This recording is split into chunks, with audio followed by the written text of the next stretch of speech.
Primary school head teacher has resigned, sending a letter to parents saying politicians are treating children like guinea pigs by forcing them to sit too many tests. Yes, head teacher Garton says the government's overemphasis on testing is putting a huge strain on children, on parents, on teachers and on school leaders. In recent years, it's become a particularly controversial subject. So when were these extra exams introduced? The 11 Plus was introduced all the way back in 1944 and has been used for grammar school entry since the 1960s. Between 1991 and 1999, SATs were introduced for 7, 11 and 14-year-olds. And in 2004, the tests for 7-year-olds were dropped, only for them to return in a slightly different form last year.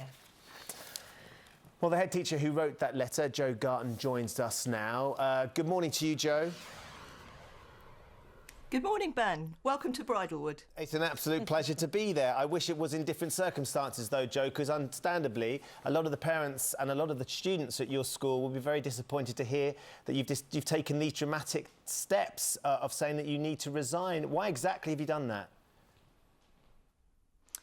Well, I just think that our children at the moment are hostages to ambitious politicians.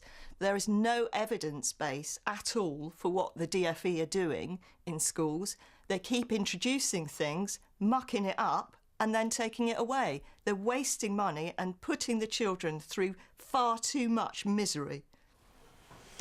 But then there are those who would argue that if they're being taken hostage in this way, as you say, then why are you leaving them to the mercy of those forces? Why are you not staying, because you seem to be a very popular and successful head teacher, to fight it and protect them?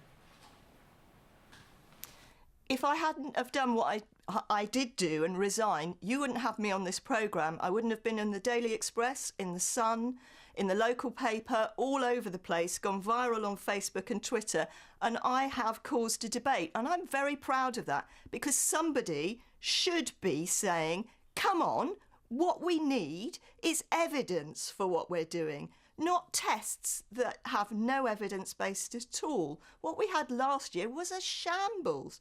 We had a test for 4-year-olds introduced at the beginning of the year and then taken away at the end of the year. How many millions were wasted on that could have been spent on children's mental health, which is badly affected by these? Jo, one of the things that we do know, though, is in an OEC study of basic skills, England ranked lowest in the developed world for literacy and second lowest for numeracy.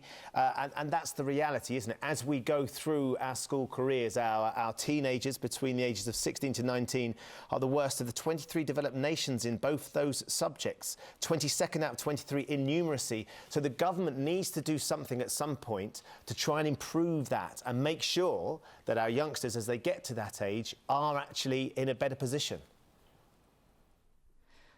The achievement in primary schools has been rising and rising and rising. I completely acknowledge that there is an issue with secondary schools, but what happens is politicians talk about the structure of secondary schools and completely ignore primary schools. Literacy and numeracy are important. Everybody thinks they're important, but it depends on the statistics you quote. In Finland, which is rated as one of the best school systems in the world, children don't even start till 7, and we've tested them at 4 and at 7. The problem is, you look, have to look at the whole sorry to picture interrupt and not you, Jo, cherry but I pick just it. wanted to squeeze in what the Department for Education has said. A spokesman has said that assessment has always been an important part of education. It helps teachers to understand where children may need more support. And this debate about testing has been going on for as long as I can remember, and I'm very old. And one of the arguments for it is that you can't spot where children are slipping through the net without testing them. And I remember 10 years ago, we were talking about children going to secondary school unable to read and write, with nobody having noticed that that happened. Well, I would say that actually achievement in primary schools has gone up and up and up, and there's a lot of statistical evidence for that. Kate, I don't have a problem with testing per se. What I have a problem with is tests that have no evidence base. The ones we had last year for 11-year-olds were based on the national curriculum. Those children had 1 year of that curriculum. They were tested on 5 years of it. In the spelling test, they were told they were going to be tested on words that aren't even in the national curriculum.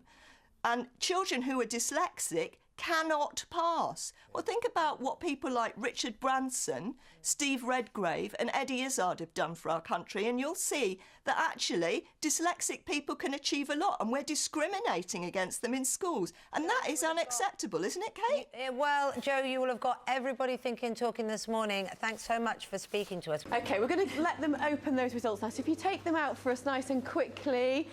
And I'm going to go for the big smile here on the end. Megan, how did you do? I got an A star and 2 Bs. Oh my goodness me, better than you thought.